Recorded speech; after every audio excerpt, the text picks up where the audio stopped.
आहे अर्थसंकल्पाच्या संदर्भातले जे काही विचार आहे, जे विचार या ठिकाणी त्या व्यक्त करणार आहे, त्या सर्व विद्यार्थिनींचं सुद्धा मी या ठिकाणी स्वागत करते आणि आजच्या आपण चर्चासत्राला सुरुवात या ठिकाणी करते माझ्या प्रास्ताविकाला. तर आपण बघूया की अंदाजपत्रक हा जो शब्द आहे, हा अंदाजपत्रक शब्द बरेचदा आपल्याला किचकट असा वाटतो. कारण केंद्रीय अर्थसंकल्प काय आहे, केंद्रीय अर्थसंकल्पाची जी कन्सेप्ट आहे ती नेमकी कशी आहे, या संदर्भात बरेचदा आपण ज्ञात नसतो आणि ती कुठेतरी मग आपल्याला न समजणारी संकल्पना आहे आणि म्हणून ती आपण सोडून सुद्धा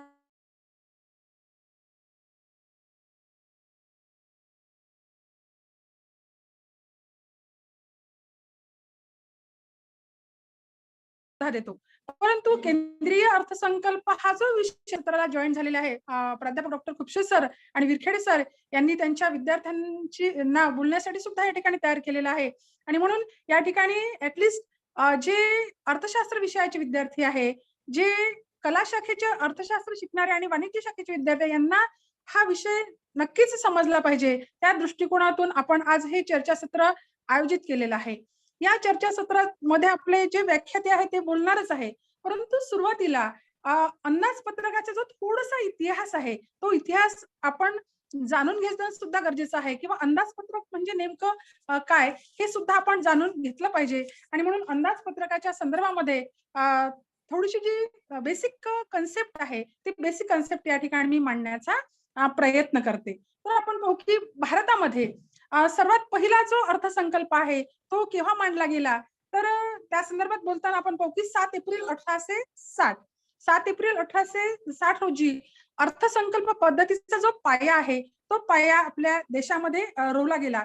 जेम्स विल्सन जेम्स विल्सन हा जो ब्रिटिश काळामध्ये जो भारत सरकारमध्ये असलेला अधिकारी होता, तर या अधिकाऱ्याने सर्वात पहिला जो अर्थसंकल्प आहे, त्या अर्थसंकल्पाचं जे प्रारूप आहे, ते प्रारूप मांडण्याचा प्रयत्न केला आणि म्हणून आपण अर्थसंकल्पाचा जो जन्म आहे, तो जन्म म्हणू की 1860 म्हणजे बराच जुना हा अर्थसंकल्पाची जी संकल्पना आहे किंवा तिचा जो जन्म आहे तो आपल्याला दिसतो. त्यानंतर मग भारत स्वतंत्र झाल्यानंतर स्वतंत्र भारताचा जो पहिला अर्थसंकल्प आहे, तो अर्थसंकल्प मांडण्याचा जो प्रयत्न आहे, तर स्वतंत्र भारताचे जे पहिले वित्तमंत्री होते, ज्याला आपण अर्थमंत्री म्हणतो, तर आर के षण्मुखम शेट्टी यांनी 26 नोव्हेंबर 1947 ला पहिला जो अर्थसंकल्प आहे, तो पहिला अर्थसंकल्प मांडला आणि त्यानंतर मग सार्वत्रिक निवडणुका झाल्या आणि या सार्वत्रिक निवडणुका झाल्यानंतर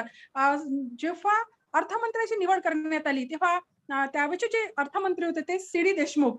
तर सी.डी. देशमुख यांनी 23 मे 1952 ला पहिला जो अर्थसंकल्प आहे, म्हणजे स्वतंत्र भारताचा सार्वत्रिक निवडणुका झाल्यानंतरचा जो अर्थसंकल्प आहे, तो अर्थसंकल्प त्या ठिकाणी मांडला. तर हा एक इतिहास जो आहे अर्थसंकल्पाचा आहे.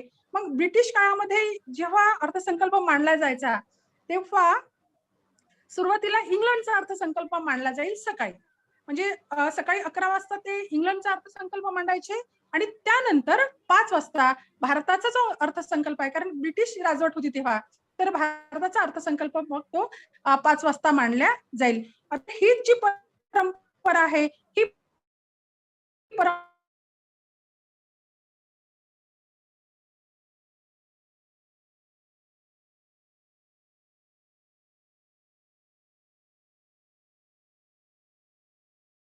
मग स्वातंत्र्यानंतर 2000 साला मंत्री तर यांनी मात्र त्यामध्ये बदल केला आणि मग आपला जो अर्थसंकल्प आहे त्याचा फेब्रुवारी महिन्याच्या 28 तारखेला ब्रिटिश काळापासून मांडला जायचा. तर त्याची जी डेट आहे ती सुद्धा बदलली. तो 1 फेब्रुवारीला आता मांडला जातो. पूर्वी रेल्वेचा जो अर्थसंकल्प आहे तो वेगळा मांडला जायचा. आता रेल्वेचा अर्थसंकल्प सुद्धा या केंद्रीय अर्थसंकल्पामध्येच काय केलेला आहे, इन्क्लूड केलेला आहे, समाविष्ट केलेला आपल्याला दिसून येतो. तर अशा पद्धतीची जी अंदाजपत्रकाची कन्सेप्ट आहे, तर बजेट म्हणतो आपण. अंदाजपत्रकाला इंग्रजीमध्ये आपण बजेट असं म्हणतो. BUDGET budget. बजेट म्हणजे अंदाजपत्रक किंवा त्याला आपण अर्थसंकल्प असं म्हणतो. आता हा जो बजेट हा शब्द आहे हा कुठून आला? तर बजेट हा शब्द मूळ जी फ्रेंच भाषा आहे, त्या फ्रेंच भाषेतून जो बुगॅट शब्द आहे. बुगॅट बुगॅट या शब्दाचा अर्थ होतो फ्रेंचमध्ये लेदर बॅग किंवा लेदर पर्स किंवा छोटीची ब्रीफ केस असते, त्या ब्रीफ केसला, त्या लेदर बॅगला बुगॅट असं म्हटलं जातं. आणि या बुगॅट शब्दापासूनच बजेट हा जो शब्द आहे, या बजेट शब्दाची निर्मिती झाल्याचं आपल्याला दिसतं. तर साधारणपणे आपल्या देशाचा जो अर्थसंकल्प आहे तो 1 फेब्रुवारी 2021 रोजी आपल्या ज्या केंद्रीय अर्थमंत्री आहे सन्माननीय निर्मला सीतारामन यांनी हा जो अर्थसंकल्प आहे हा अर्थसंकल्प सादर केला. आणि यावेळच्या अर्थसंकल्पाचं एक वैशिष्ट्य आहे की हा अर्थसंकल्प कसा आहे, पेपरलेस बजेट आहे.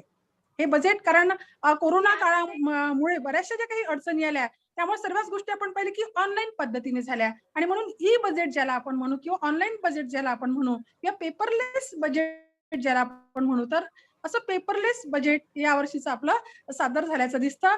1 तास 50 मिनिटे 1 तास 50 मिनिटे जे अंदाजपत्रकीय भाषण आहे हे निर्मला सीतारामन यांनी केलं. आणि आतापर्यंत जे काही बजेटचे भाषण झाले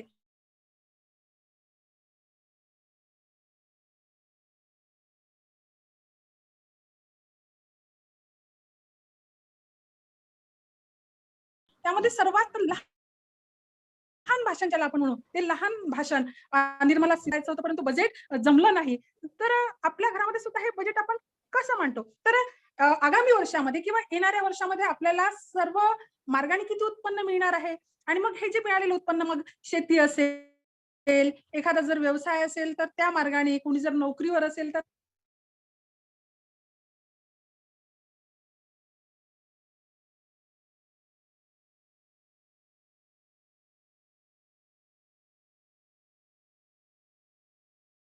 त्या मार्गाने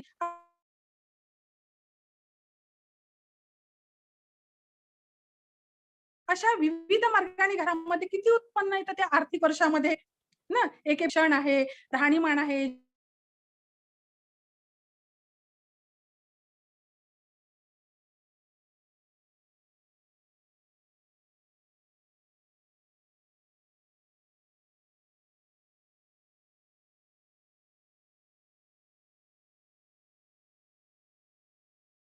इम्प्लिमेंटला काय म्हणतात, अंदाजपत्रक, त्याला केंद्रीय अंदाजपत्रक, त्याला सेंट्रल बजेट, त्याला युनियन बजेट असं म्हणतात. तर ही जी संकल्पना आहे ती फक्त मी मांडली. केंद्रीय अर्थसंकल्पातलं जे काही सखोल तुम्हाला माहिती आहे ही माहिती प्रमुख वक्ते देतील. मी जी बेसिक कन्सेप्ट जी आहे ती बेसिक कन्सेप्ट तुमच्या समोर या ठिकाणी मांडलेली आहे. तर नक्कीच तुम्हाला जी मूलभूत संकल्पना आहे अंदाजपत्रकाची ती समजली असेल. तर या ठिकाणी मी माझ्या प्रास्ताविकाला विराम देते. आणि जे काही विद्यार्थी आहे, खरं सांगायचं म्हणजे क्लिष्ट विषय असूनही विद्यार्थ्यांनी या ठिकाणी नावं दिलेली आहेत बोलण्यासाठी. म्हणजे सर्वप्रथम मी या सर्व विद्यार्थ्यांचं अगदी मनापासून कौतुक करते की त्यांनी ऑनलाईन एखाद्या चर्चासत्रामध्ये आपला सहभाग नोंदवण्याची जी हिंमत आहे ती हिंमत या विद्यार्थ्यांनी केली. आणि म्हणून सर्वप्रथम या सर्व विद्यार्थ्यांचं मी मनपूर्वक अभिनंदन करते, त्यांचं कौतुक करते. आणि त्यांनी चांगला प्रयत्न केला. तर आणि आपण या ठिकाणी सुरुवातीला विद्यार्थ्यांची मनोगत घेऊ आणि त्यानंतर मग आपलं जे प्रमुख वक्ते आहे त्यांचं आपण व्याख्यान या ठिकाणी घेऊ. तर सर्वात प्रथम कुमारी सुनंदा चव्हाण BA फायनलची विद्यार्थिनी आहे आणि नव्या भंगार धोरणामुळे ऑटोमोबाईल क्षेत्राला चालना हा जो ती विषय या ठिकाणी मांडणार आहे. तर मी या ठिकाणी सुनंदा चव्हाण हिला तिचे विचार मांडण्यासाठी आमंत्रित करते. Sunanda Chavan. Good afternoon, madam. Good afternoon, sir. My dear friends. आजच्या चर्चासत्राचे सन्माननीय अध्यक्ष महाविद्यालयाचे प्राचार्य डॉक्टर दीपक कोटुरवार सर, तसेच चर्चासत्रामधील वक्ते प्राध्यापक डॉक्टर दिलीप खुपसे सर, प्राध्यापक डॉक्टर वामन विरखेडे सर, चर्चासत्रात सहभाग घेणारे विद्यार्थी, चर्चासत्राला जॉईन झालेले सर्व विद्यार्थी व महाविद्यालयाचे प्राध्यापक तथा कार्यक्रमाच्या आयोजिका प्राध्यापिका डॉक्टर प्रतिभा काळमेघ मॅडम. माझे पूर्ण नाव आहे सुनंदा श्रावण चव्हाण. Third year. माझा विषय आहे नव्या भंगार धोरणामुळे ऑटोमोबाईल क्षेत्राला चालना.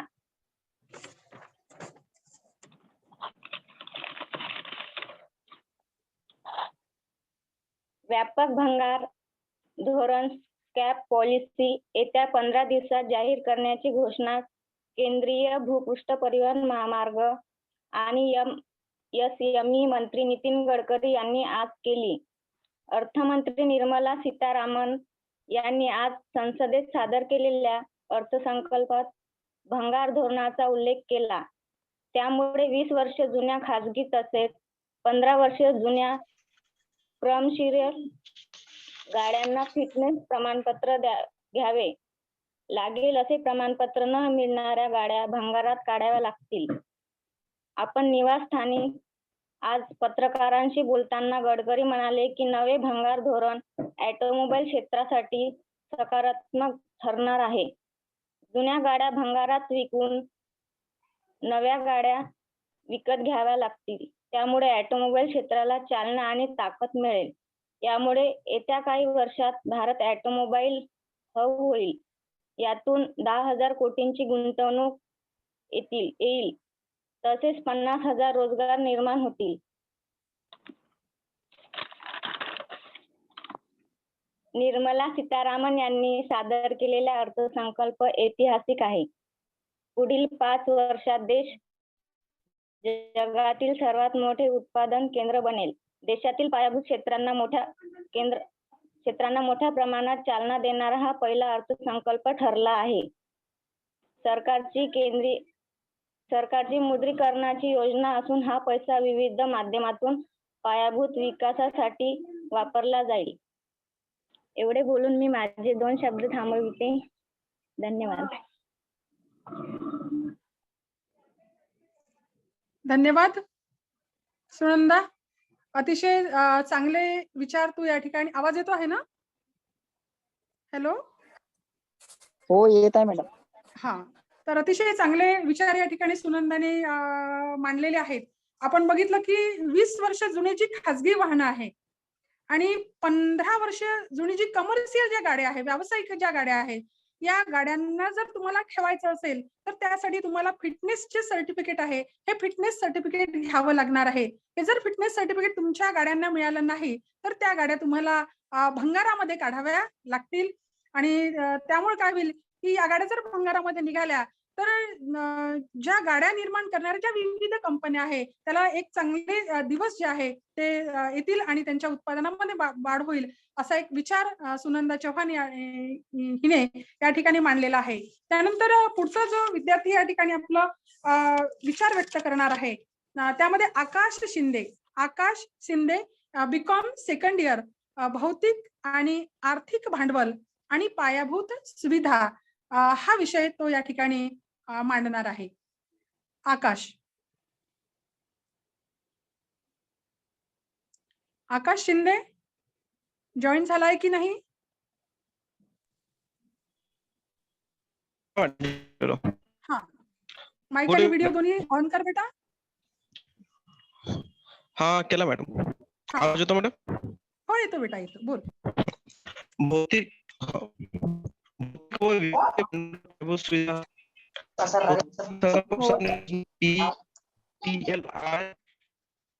व्हिडिओ ऑन कर, थोडा आवाज येत नाही तुझा. 5 वर्ष. आवाज येत नाही मॅडम? येतो आहे. आणि व्हिडिओ ऑफ ठेवला का तू? व्हिडिओ ऑन कर ना. एक 1 मिनिट मॅडम. व्हिडिओ ऑन कर. व्हिडिओ. हा, ठीक आहे बेटा. टॅप कर बेटा आणि तिथे ऑन आहे दिसतं सर. ना बटन. हा, ओके. बोल बेटा, बोल. भौतिक वित्तीय भांडवल पायाभूत उत्पादन संकलन प्रोत्साहन योजना PLI 13 क्षेत्रामध्ये PLI योजनेसाठी पुढील 5 1.97 लाख कोटी रुपये आत्मनिर्भर भारतासाठी जागतिक चॅम्पियन आणि त्याचे पोषण करणे, कंपन्यांच्या जागतिक अविभाज्य घटक बनण्यात मदत करणे, कोर क्षमता आणि अत्याधुनिक तंत्रज्ञान देणे, प्रमुख क्षेत्रामध्ये व्याप्ती वाढवणे, तरुणांमध्ये करून देणे, उद्योग व्यतिरिक्त मेगा इन्व्हेस्टमेंट टेक्सटाईल पार्क मित्रा योजना 3 वर्षात पार्क उभारण्यात येणार, कापड उद्योग जागतिक स्तरावर छोटं आहे का?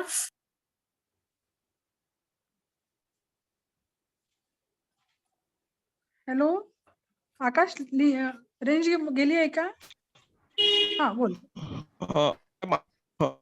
राष्ट्रीय पायाभूत NIP-च्या 7,400 प्रकल्पासाठी विस्तार सुमार 1.10 लाख कोटी रुपये किमतीच्या 217 कोटी प्रकल्प पूर्ण झालेले. राष्ट्रीय पायाभूत सुविधा पाईपलाईन NIP करता निधी वाढवण्यासाठी 3 महत्वाच्या क्षेत्रामध्ये उपाय.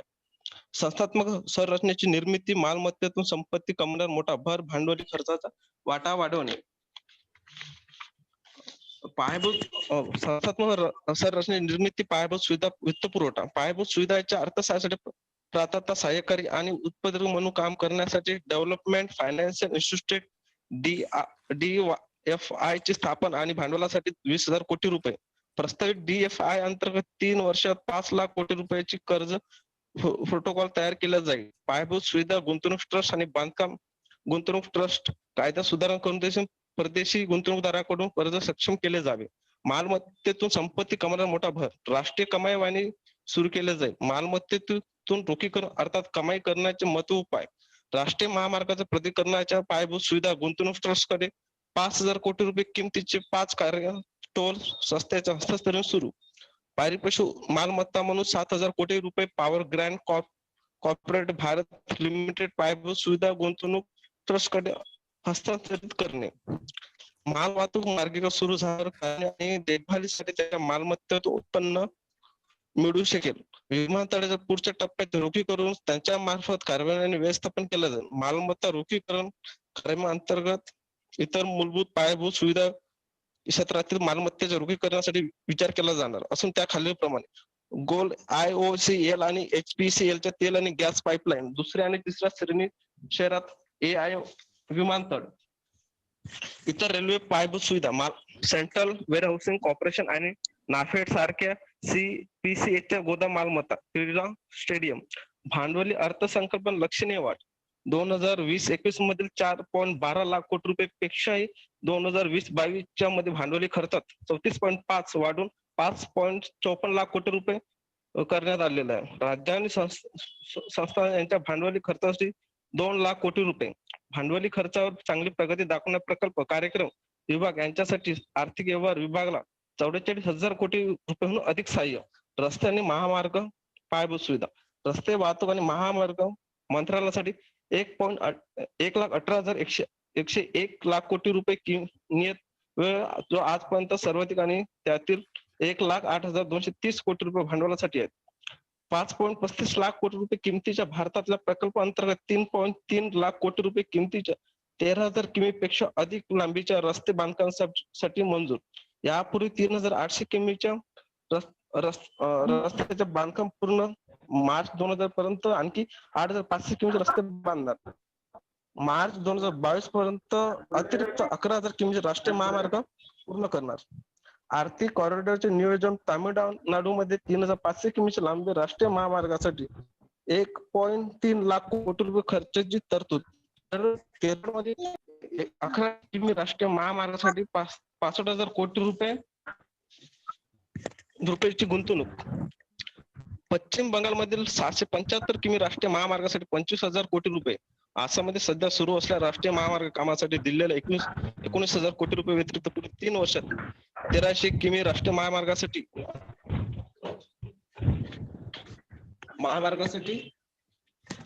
राष्ट्रीय महामार्ग 34,000 कोटी रुपये वाटप केले आहेत. दिल्ली द्रुतगती महामार्ग उर्वरित 260 किमी 31/3/2021 पूर्वी केला जावे. बेंगळुरू चेन्नई द्रुतगती महामार्ग चालू आर्थिक वर्षात 278 किमीचे बांधकाम 2021-22 मध्ये बांधकाम सुरू होईल. कानपूर लखनौ द्रुतगती महामार्ग 21-22 मध्ये राष्ट्रीय महामार्ग 27 ला पर्यायी मार्ग 63 किमीचा द्रुतगती मार्ग सुरू केला जाईल. दिल्ली देहरादून आर्थिक कॉरिडॉर आर्थिक वर्षात 210 किमी बांधकाम सुरू केलं जाईल. 21-22 मध्ये बांधकाम होईल. रायपूर विशाखापट्टणम चालू वर्षात छत्तीसगड, ओडिशा आणि आंध्र प्रदेशमधून जाणारे 64 किमी रस्त्याचे काम 2021-22 मध्ये सुरू होईल. चेन्नई सालेम कॉरिडॉर 277 किमी द्रुतगती महामार्ग सुरू करणार आणि 2021-32 मध्ये 21-22 मध्ये बांधकाम सुरू होईल. अमृतसर जामनगर 21-22 मध्ये बांधकाम सुरू होईल. दिल्ली काट्रा बांधकाम 2021-22 मध्ये सुरू होईल. सर्व नवीन 4 आणि 6 पदरी महामार्ग प्रगत सहकारी व्यवस्थापन प्रणाली, गतिशील रडार, पर्वतशील संदेश साइनबोर्ड, जीपीएस, सक्षम वसुली व्यान स्थापित केला जातो. रेल्वे पायाभूत सुविधा, रेल्वेसाठी 1,10,500 कोटी रुपये तरतूद, त्यातील 1,07,100 कोटी रुपये भांडवल खर्चासाठी आहेत.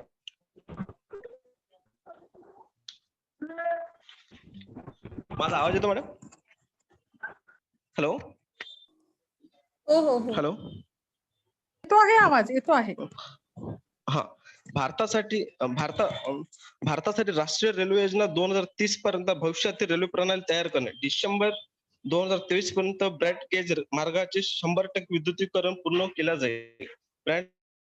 आरकेएम विद्युतीकरणासाठी 4,721 आरकेएम पर्यंत पोहोचवले, म्हणजे 2021च्या अखेरीस 72% इतके विद्युतीकरण. माल वाहतूक खर्च कमी करून लोक मेक इन इंडिया रणनीती सक्षम करण्यासाठी western dedicated front corridor DFC आणि वेस्टर्न DFC जून 2022 पासून सुरू करण्यात येणार. प्रस्तावित अतिरिक्त उपक्रम ईस्टर्न DFCच्या सोमनगर विभाग 263.7 किमी 2021-22 मध्ये PPC मध्ये घेतला जाईल. भविष्यातील समर्पित माल वाहतूक मार्गिका प्रकल्प ईस्टर्न कोस्ट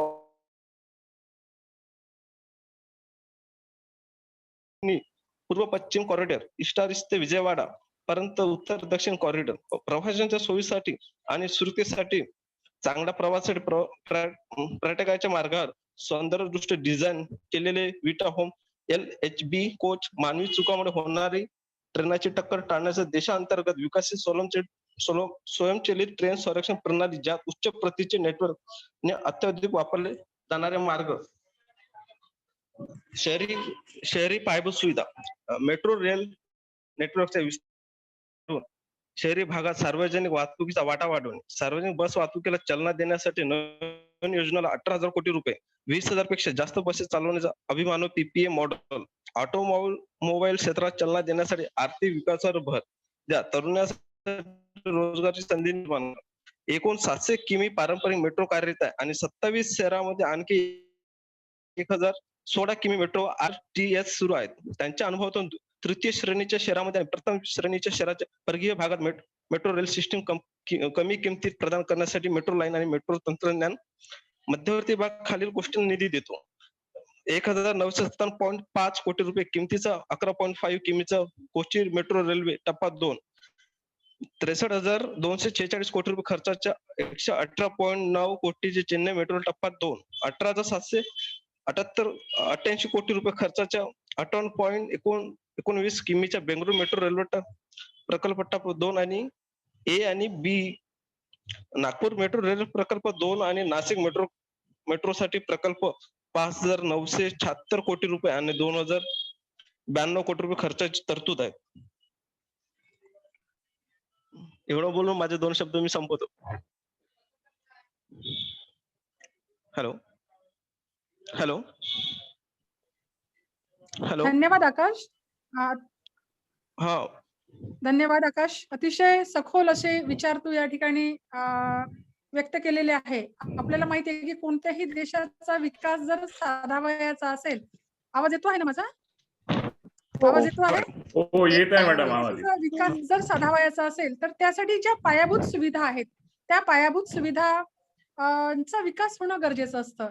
कारण कुठल्याही देशाच्या विकास प्रक्रियेमध्ये पायाभूत सुविधांवर जी गुंतवणूक असते ही प्रचंड गुंतवणूक करावी लागते आणि कुठल्याही खाजगी कंपन्या असेल, खाजगी व्यावसायिक असेल, खाजगी भांडवलदार असेल किंवा गुंतवणूकदार असेल तर अशा प्रकारची गुंतवणूक करत नाही आणि त्यामध्ये त्यांची गुंतवणूक ही नफाधिष्ठित असते आणि त्यामुळे अशा वेळी ज्या काही पायाभूत सुविधा आहेत त्यामध्ये वाहतूक, दळणवळण, रेल्वे, वीज, ऊर्जा, लोखंड उद्योग, पोलाद उद्योग, अवजड यंत्रसामग्री असेल, विकास जो आहे त्या विकासावर देशाचा संरचनात्मक विकास अवलंबून असतो आणि या पायाभूत विकासाच्या संदर्भामध्ये सखोल असे विचार या ठिकाणी आकाशने मांडले. धन्यवाद आकाश. यानंतर कुमारी रीना काळे, BA सेकंड इयर, अर्थसंकल्प आणि कृषी क्षेत्र हा विषय ती या ठिकाणी मांडणार आहे. विषय मांडताना मला असं वाटतं की आपला वेळेचा जो भान आहे ते सुद्धा आपण ठेवा. 3 ते 4 मिनिटांमध्ये आपण आपले विचार, कारण 9 विद्यार्थी या ठिकाणी बोलणारे आहेत, तर 3-4 मिनिटांमध्ये आपण आपले विचार या ठिकाणी व्यक्त करावेत. कुमारी रीना काळे.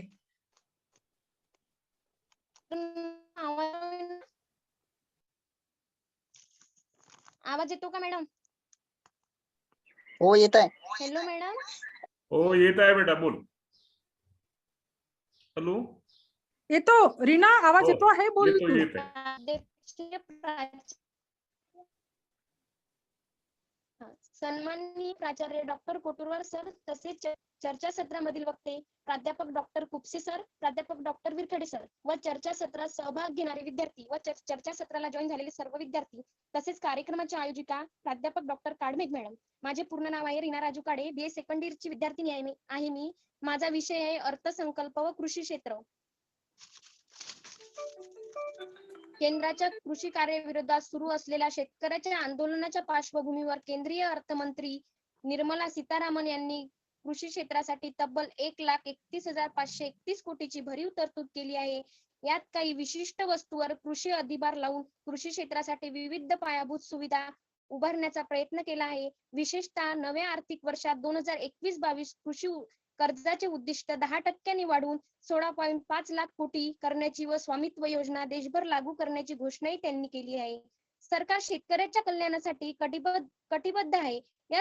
या अंतर्गत केंद्राने सर्व शेतमालाला उत्पादन खर्चाच्या तुलनेत 1.5 भाव देण्यासाठी किमान हमी भावाच्या MSP व्यवस्थेत व्यापक बदल केले, असे निर्मला सीतारामन यांनी कृषी क्षेत्रासाठी गतवर्षीपेक्षा 5.63% जास्त म्हणजे सुमारे 1,31,531 कोटीची तरतूद केली आहे. यापैकी विमा निधी 65,000 कोटी केंद्राच्या महत्वाकांक्षी PM किसानवर खर्चला जाणार आहे.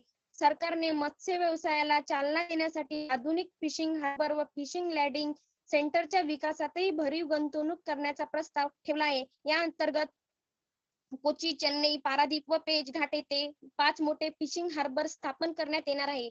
सरकार नद्या व जलमार्गाच्या काठावर आंतरदेशीय फिशिंग हार्बरही करणार आहे. याशिवाय सागरीसाठी बहुउद्देशीय पार्कची घोषणाही अर्थसंकल्पात आणली आहे. जाता जाता एक ओळ म्हणू इच्छिते, इंडिया कितना भी डिजिटल हो जाए, गूगल से डाउनलोड, इंडिया कितना भी डिजिटल हो जाए, रोटी गूगल से डाउनलोड नहीं हो, किसान से मेहनत भी मिलेगी. एवढे बोलून मी माझे 2 शब्द संपविते. धन्यवाद. धन्यवाद रीना. कृषी क्षेत्रामध्ये अंदाजपत्रकामध्ये काय या ठिकाणी भूमिका आहे, तर ती त्या ठिकाणी तिने मांडलेली आहे. आपल्याला सर्वांना ज्ञात आहे की केंद्राच्या कृषी कायद्यांविरुद्ध सुरू असलेल्या सध्या शेतकऱ्यांच्या आंदोलनाच्या पार्श्वभूमीवर केंद्रीय अर्थमंत्री निर्मला सीतारामन यांनी कृषी क्षेत्रासाठी तब्बल 31,531 कोटींची भरीवची तरतूद आहे, ती तरतूद केलेली आहे. आणि विशेषतः नव्या आर्थिक वर्षामध्ये म्हणजे 2021-22 मध्ये कृषी कर्जाचं जे उद्दिष्ट आहे ते सुद्धा 10% वाढवून दिलेलं आहे आणि त्यासाठी 16.5 लाख कोटी रुपयाची व स्वामित्व योजना जी आहे ही सुद्धा देशभर लागू करण्याची घोषणाही त्यांनी केलेली आहे. सोबतच सर्वच शेतमालाच्या उत्पादन खर्चाच्या 1.5 पट जो भाव आहे तो शेतमालाला देण्याचं सुद्धा त्यांचं या केंद्रीय अर्थसंकल्पामध्ये मत आहे. तर ह्या सर्व बाबी तिने या ठिकाणी मांडल्या. यानंतर आपण थोडसा विद्यार्थ्यांच्या सिक्वेन्स मध्ये बदल करतो आहे. आपण मध्ये एक व्याख्यान घेणार आहोत. प्राध्यापक डॉक्टर वामन विरखेडे सर या ठिकाणी अंदाजपत्रकाच्या संदर्भामध्ये आपले विचार मांडतील अशी मी त्यांना विनंती करते. धन्यवाद मॅडम. आवाज येतो? Hello sir. हो येतो सर, येतो. ओके. आज अर्थशास्त्र विभागाअंतर्गत आपल्या अर्थ मंथन करण्याच्या दृष्टिकोनातून आज चर्चासत्र जे आयोजित केलं आहे, या आजच्या चर्चासत्राचे अध्यक्ष महाविद्यालयाचे प्राचार्य सन्माननीय डॉक्टर दीपक कोटवार सर, या चर्चासत्राचे मुख्य वक्ते प्राध्यापक डॉक्टर दिलीप खुपशे सर, प्राध्यापक डॉक्टर माधुरी कदम आणि या चर्चासत्राचं ज्यांनी जे सुनियोजित सुनियोजित असं आयोजन केलं त्या प्राध्यापक डॉक्टर प्रतिभाताई कामिंग मॅडम. आणि मला खूपच आनंद होतो की या चर्चासत्रामध्ये जवळपास 60-70 विद्यार्थी आतापर्यंत जॉईन झाले आहे आणि त्यापैकी बरेचसे मुलं त्या चर्चासत्रावर चांगल्या पद्धतीनं आपलं मत मांडलं आहे. केंद्रीय अंदाजपत्रक हे एवढं मोठं अंदाजपत्रक असते का ते आपण सहज मांडू शकत नाही. तरी पण कोण्या निमित्तानं अंदाजपत्राची रूपरेषा प्रत्येकाला कळावी.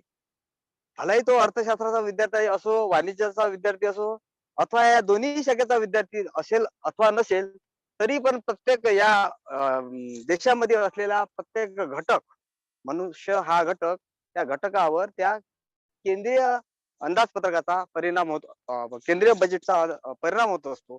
आणि म्हणून केंद्रीय बजेट काय आहे, कसं आहे, ते सर्वसामान्याला कसं फायदेशीर आहे, कसं तोट्याचं आहे, देशाच्या दृष्टिकोनातून कसं आहे, आपल्या हिताच्या दृष्टिकोनातून कसं आहे, म्हणून सर्वांच्या दृष्टिकोनातून ते समजणं आवश्यक आहे. जेवढं काही समजत असेल तेवढं समजून घेण्याचा आपण प्रयत्न करू आहे.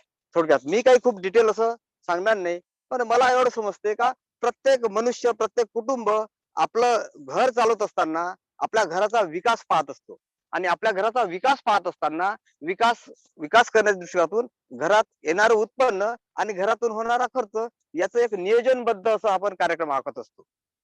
तसंच हे अंदाजपत्रक आहे. पुढील आगामी वर्षामध्ये देशामध्ये एकूण होणारं उत्पादन आणि देशात एकूण होणारा खर्च याचं जे जमा खर्चाची जी बाजू आहे त्याला आपण अंदाजपत्रक असं म्हणतो. आता या अंदाजपत्रक सादर करत असताना किंवा अंदाजपत्रक मांडत असताना विकास, जसं आपण आपल्या कुटुंबाचा विकास झाला पाहिजे म्हणतो, आर्थिक विकास झाला पाहिजे म्हणतो, तसं देशाचाही आर्थिक विकास झाला पाहिजे. त्या आर्थिक विकासाच्या दृष्टिकोनातून जमा बाजू आणि नावे बाजू, खर्चाची बाजू आणि उत्पन्नाची बाजू या दोन्ही याचं चिंतन करून हा केंद्रीय अर्थ बजेट केंद्राचे जे केंद्रीय अर्थमंत्री आहे आताच्या निर्मलाताई सीतारामन आहे, यांनी हे मांडलं आहे. प्रत्येक प्रत्येक निवडणुकीच्या बाबतीत प्रत्येक वेळी अर्थमंत्री हे बदलत असतात, कारण ज्या ज्या पक्षाचं सरकार आलं त्या पक्षाच्या सरकारचा अर्थमंत्री हा आपलं देशाचं बजेट मांडत असतो. पण त्या देशाचं बजेट मांडत असताना तो लोक घटकापासून तर हाय घटकापर्यंत सर्व घटकाचा अभ्यास करून, बारकाईनं अभ्यास करून, हे चिंतन करून तो अंदाजपत्रक असं मांडत असतो. आता हे करत असताना शेवटी एक अर्थशास्त्रामध्ये म्हण आहे, खर्चापेक्षा उत्पन्न कधी कमीच असते. जर असं कधी जर झालं नसतं तर आपल्याला अर्थशास्त्राचा अभ्यास करतच काम नसतं पडलं. आपण अर्थशास्त्राचा अभ्यास का करतो आहे का आपल्यापेक्षा मिळकतीपेक्षा खर्च हा जास्त आहे आणि म्हणून उपलब्ध असलेल्या उत्पन्नात जास्तीत जास्त विकास कसा साधता येईल या दृष्टिकोनातून आपलं हे बजेट मांडलं जात असते. आणि या बजेट मांडत असताना देशामध्ये विविध घटकावर त्याचा पॉझिटिव्ह परिणाम झाला पाहिजे या दृष्टिकोनातूनही ते अंदाजपत्रक असते. नाही तर देशामध्ये एक हाहाकार निर्माण होऊ शकत असते. देशामध्ये 3 पद्धतीचे श्रीमंत, मध्यम आणि एक गरीब असे तिन्ही स्तरातील लोक काम करत असतात, जीवन जगत असतात.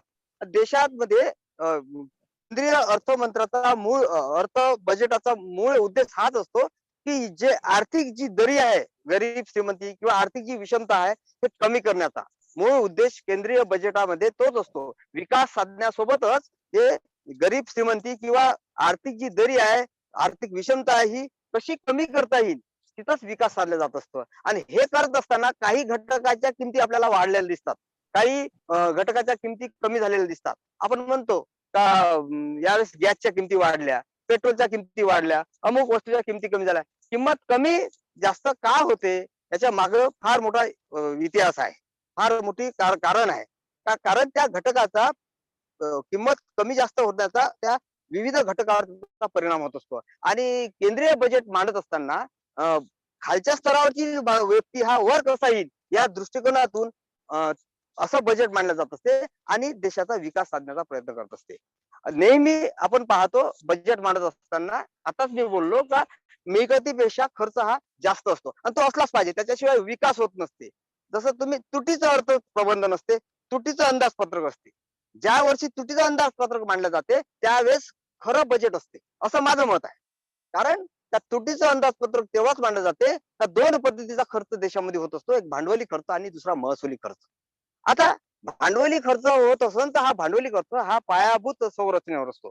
पायाभूत संरचनेवर झालेला खर्च ताबडतोब इफेक्ट दाखवत नाही, ताबडतोब इन्स्टंट दाखवत नाही. पण बऱ्याच कालावधीनंतर त्याला खर्च गती येते विकासाची आणि येणाऱ्या आगामी वर्षामध्ये त्याचं उत्पादन याचं वाढत असते. आणि म्हणून उत्पादन जर वाढलं तर पुढच्या वर्षीचं बजेट आणखी मोठ्या प्रमाणात मांडलं जाऊ शकते. अशा विविध गोष्टीचा आपल्याला बारकाईने अभ्यास करता आला असता आणि करता येईल. कदाचित माझी रेंज असेल नसेल, मी वेगळ्या कारणास्तव बाहेर आलो. मी जास्त वेळ घेणार नाही आणि वेळ मिळाला तर कधी याच्यानंतर अधिक तुमच्याशी चर्चा करण्याचा निश्चितच प्रयत्न करीन. मला या चर्चासत्रामध्ये मॅडमनं सहभागी करून घेतलं त्याबद्दल मनापासून मॅडमचे धन्यवाद. आणि सर्व विद्यार्थी खूपच छान बोलून राहिले. मला तर खूप आनंद होऊन राहिला, पण मी त्यांना पूर्ण ऐकू शकील काही सांगता येत नाही. पण मला खरंच खूप आनंद झाला का या चर्चासत्रात बरेचसे विद्यार्थ्यांनी भाग घेतला. परत मॅडमचे धन्यवाद मानतो आणि तुमच्या चर्चासत्राला शुभेच्छा देऊन थांबतो. धन्यवाद मॅडम. धन्यवाद सर. अतिशय व्यस्त अशा कार्यक्रमामध्ये सुद्धा तुम्ही आमच्या या चर्चासत्रात सहभागी झाले. अतिशय सखोल असं मार्गदर्शन सुद्धा विद्यार्थ्यांना केलं. सरांनी विषय मांडत असताना कोणतंही सरकार असो, देशाचा जलद गतीने आर्थिक विकास घडवून आणणे हे कोणत्याही देशाच्या सरकारचं आद्य कर्तव्य असतं. आणि हे आद्य कर्तव्य आपलं साधत असताना देशामधलं जे उत्पन्न आहे आणि देशामधला जो काही खर्च आहे याचा ताळमेळ ज्याला म्हणतो, ज्याला आपण समन्वय म्हणतो, हा समन्वय सरकारला साधावयाचा असतो. आपण आपल्या घरामध्ये जेव्हा कुठलाही खर्च करतो तेव्हा आपण काय विचार करतो की आपल्या ज्या निकडीच्या गरजा आहे, ज्या आवश्यक गरजा आहे, ज्या जीवनावश्यक गरजा आहे, मग आरोग्य असेल, शिक्षण असेल ना, तर या गोष्टींवर आपण प्राधान्यक्रमाने पहिले खर्च करतो. आणि तेव्हा कुठे उत्पन्न आणि खर्चाचा मेळ बसवून कमीत कमी उत्पन्नामध्ये जास्तीत जास्त आपल्याला कसा आपला विकास घडवून आणता येईल, महत्तम सामाजिक कल्याण कसं साधता येईल ह्याचा विचार सुद्धा त्यांनी केलेला आहे. या संदर्भात एक गोष्ट मला या ठिकाणी मांडावीशी वाटते की केन्स नावाचे जे अर्थशास्त्रज्ञ आहे, केन्स यांनी ज्यावेळी 1929 मध्ये जागतिक महामंदी आली होती, तर या महामंदीच्या काळामध्ये सरांनी जे सांगितलं डेफिसिट बजेट, ज्याला आपण तुटीचा अर्थसंकल्प असं म्हणतो, तर तुटीचा जो अर्थसंकल्प आहे हा यासाठी मांडण्याचा प्रयत्न केला की विकासासाठी तुटीचा अर्थसंकल्प जो आहे तो मांडणं अपरिहार्य सुद्धा असतं. आणि या तुटीच्या अर्थसंकल्पामध्ये जेव्हा आपल्या इथे उत्पन्न कमी असतं आणि खर्च जास्त असतो तेव्हा आपण कसं कर्ज घेतो, बँकांकडून कर्ज घेतो किंवा एखाद्या नातेवाईकाकडून आपण उसनवार आणतो.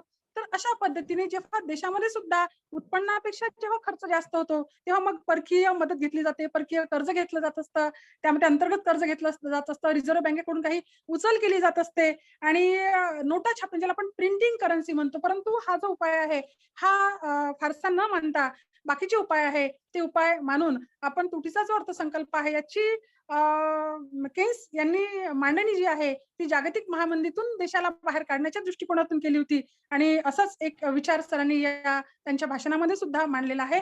धन्यवाद सर. यानंतर पुन्हा मी विद्यार्थ्यांच्या मनोगताकडे वळते. यानंतर कुमारी साक्षी गोविंदवार, बीकॉम फर्स्ट इयरची विद्यार्थिनी, अर्थसंकल्प व संरक्षण नीती या विषयावर ते आपले विचार व्यक्त करील असे मी तिला विनंती करते. कुमारी साक्षी. या ठिकाणी महाविद्यालयाचे प्राचार्य सन्माननीय डॉक्टर दीपक कुटुरवार सर आजच्या या चर्चासत्राचे सन्माननीय अध्यक्ष, त्यांना थोडं काम असल्यामुळे ते पहिलेच बोलले की मी थोडं लेट जॉईन होईल मॅडम. तर या चर्चासत्रामध्ये महाविद्यालयाचे सन्माननीय प्राचार्य डॉक्टर दीपक कुटुरवार सर यांचं मी मनापासून स्वागत करते आणि यानंतर बोलण्यासाठी मी आमंत्रित करते कुमारी साक्षी गोविंदवार हिला. कुमारी साक्षी गोविंदवार जॉईन झाली नाहीये. कुमारी साक्षी गोविंदवार. ही काही जॉईन झाली नसेल तर अंकित ठवकर. अंकित ठवकर देशाचे पहिले पेपरलेस बजेट या विषयावर तो आपले विचार व्यक्त करेल अशी मी त्याला विनंती करते. अंकित ठवकर. हॅलो मॅम, आवाज येतोय का? हो येतो बेटा आवाज. येतो आहे आवाज. Good afternoon. हा बोल. आजच्या कार्यक्रमाचे सन्माननीय थोडा आवाज मोठा ठेव. आजच्या कार्यक्रमाचे सन्माननीय अध्यक्ष महाविद्यालयाचे प्राचार्य डॉक्टर दीपक कोटुरार सर, तसेच चर्चासत्र मधील वक्ते प्राध्यापक डॉक्टर दिलीप खुपसे सर, प्राध्यापक डॉक्टर वामन विरखडे सर, चर्चासत्रात सहभाग घेणारे विद्यार्थी, चर्चासत्रात जॉईन झालेले अंकित आवाजाचा प्रॉब्लेम आहे, थोडा आवाज बघ. प्राध्यापक तथा कार्यक्रमाचे आयोजक. इकडे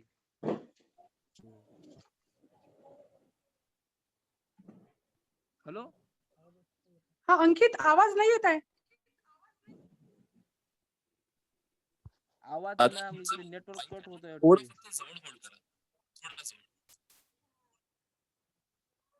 हॅलो.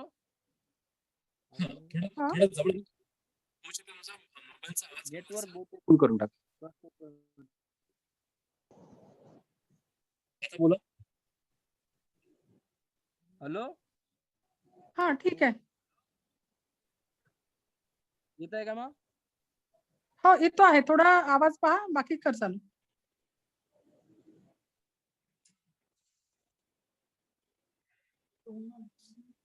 आजच्या कार्यक्रमाचे सन्माननीय अध्यक्ष महाविद्यालयाचे प्राचार्य डॉक्टर दीपक कोटुरार सर, तसेच चर्चासत्रामधील वक्ते प्राध्यापक डॉक्टर दिलीप खुपसे सर, प्राध्यापक डॉक्टर वामन विरखडे सर, चर्चासत्रात सहभाग होणारे विद्यार्थी, चर्चासत्रात जॉईन झालेले सर्व विद्यार्थी,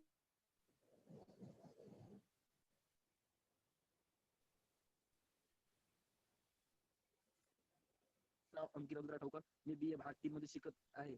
आजच्या चर्चासत्रातील माझा विषय आहे देशातील पहिले पेपरलेस बजेट. आवाज येत नाही, थोड्या वेळाने जॉईन होतो का अंकित तू?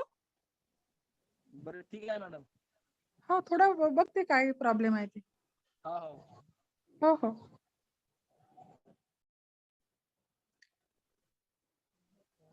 यानंतर कुमारी सोनाली वानोडे जॉईन झालेली आहे. कुमारी सोनाली वानोडे.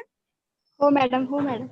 हा कुमारी सोनाली वानोडे बीकॉम फायनल इयरची विद्यार्थिनी आहे. केंद्रीय अर्थसंकल्प व आरोग्य सुविधा या विषयावर ते तिचे विचार व्यक्त करेल अशी मी तिला विनंती करते. कुमारी सोनाली. माझं नाव कुमारी सोनाली दिगंबरराव वानोडे. मी बीकॉम फायनल इयरची विद्यार्थिनी आहे.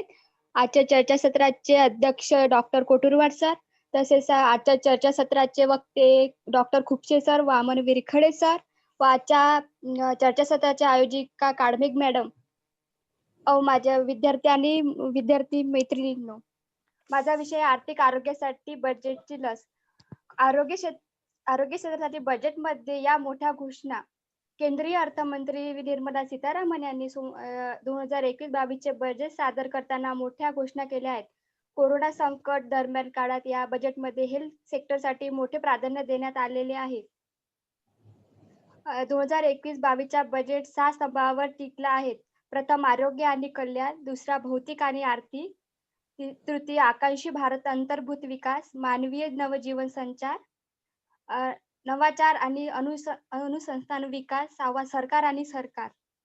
आरोग्य. कोविड-19च्या संकटामुळे सार्वजनिक आरोग्य महत्व अधोरेखित झाले, त्यामुळे आरोग्य सेवा क्षेत्रालाही महत्व दिले जाण्याची अपेक्षा आहे. फार्मा क्षेत्रालाही संशोधन आणि विकासाच्या क्षेत्रात प्रोत्साहन व पाठविण्याची अपेक्षा आहे. 2021 च्या बजेटमध्ये आरोग्य क्षेत्रात 40% वाढ होण्याची अपेक्षा आहे. मागील वर्षाच्या अर्थसंकल्पात या क्षेत्राला 59,000 कोटी रुपये मिळाले होते. आरोग्य क्षेत्रासाठी गेल्या वर्षीच्या अर्थसंकल्पात फक्त 94,000 कोटी रुपयाची तरतूद होती. ती तिप्पट करून कोरोना साथीची लढाईला सज्ज संकेत केंद्र सरकारने दिलेला आहे. अर्थसंकल्पातील महत्वाची घोषणा. आरोग्य क्षेत्रासाठी घसघशीत 2,23,000 कोटीची तरतूद करण्यात आली. तसे विमा क्षेत्रामध्ये 74% थेट परकीय गुंतवणुकीला मंजुरी देण्यात आली. संरक्षण क्षेत्रामध्ये 4,78,000 कोटी रुपयाची तरतूद, कृषी क्षेत्रामध्ये पायाभूत सुविधांची विकासासाठी पेट्रोल आणि डिझेल कृषी क्षेत्र, पायाभूत पायाभूत सुविधामध्ये 1,01,000 कोटीची तरतूद करण्यात आली. प्राप्तिक रचनेत बदल नाही. 75 वर्ष वयापुढील ज्येष्ठ नागरिकांना प्राप्ती करातून सूट. तसेच मनोरंजन क्षेत्रामध्ये, आरोग्य क्षेत्रामध्ये, शेतीमध्ये कोरोनामुळे खूप मोठे नुकसान झालेले आहे.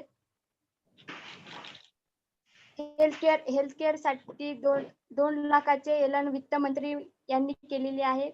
तसेच फंड रेट बजेट एकूण 2,32,000 परकीय चलन बजेट हे 2 या. Thank you ma'am. धन्यवाद सोनाली. हा. धन्यवाद सोनाली. आरोग्य संदर्भामध्ये तू अंदाजपत्रकामध्ये काय तरतुदी आहे या गोष्टीचा आढावा तुझ्या या भाषणामधून तू घेतलेला आहे. आपल्याला माहिती आहे की गेल्या 1 वर्षापासून संपूर्ण जग कोरोनाच्या अगदी प्रकोपामुळे दहशतीखाली जे आपण म्हणू आणि त्यामुळे संबंध जगाचं आर्थिक आरोग्य, सामाजिक आरोग्य आणि शारीरिक जे आरोग्य आहे हे अगदी धोक्यामध्ये आलेलं आहे. आणि अशा या प्रकोप काळामध्ये यंदाचा जो अर्थसंकल्प आहे, या यंदाच्या अर्थसंकल्पामध्ये आरोग्य क्षेत्रासाठी 2,23,000 कोटी रुपयाची जी तरतूद आहे ती तरतूद केलेली आहे. म्हणजे गेल्या वर्षीचा जो अर्थसंकल्प होता त्या अर्थसंकल्पाच्या मानाने जर आपण विचार केला तर 137% जी वाढ आहे ती वाढ या वर्षीच्या केंद्रीय अर्थसंकल्पामध्ये झालेली आपल्याला दिसते. तर कोरोनावरील लसीकरणासाठी त्यामध्ये 35,000 कोटी रुपये खर्चाची तरतूद जी आहे ती तरतूद करण्यात आलेली आपल्याला दिसून येते. तर देशाचं आरोग्य सुदृढ राहावं यासाठी या सर्व गोष्टींचा विचार या अर्थसंकल्पामध्ये करण्यात आलेला आहे.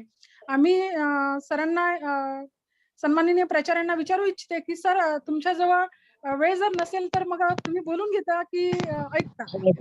बोलून घेतो 2 मिनिटं. बोलून घेता ना सर? ओके सर, हा, ठीक हा, आहे सर. यानंतर आपल्या या चर्चासत्रामध्ये आपण अध्यक्षीय भाषण तसंच शेवटी देऊ, परंतु सरांना थोडं काम असल्यामुळे ते वेळेवर या ठिकाणी आपल्या चर्चासत्राला जॉईन झाले. तर मी या ठिकाणी महाविद्यालयाचे सन्माननीय प्राचार्य, आजच्या चर्चासत्राचे अध्यक्ष डॉक्टर दीपक कुटुरवार सर यांना विनंती करते की या प्रसंगी त्यांनी त्यांचे विचार व्यक्त करावे.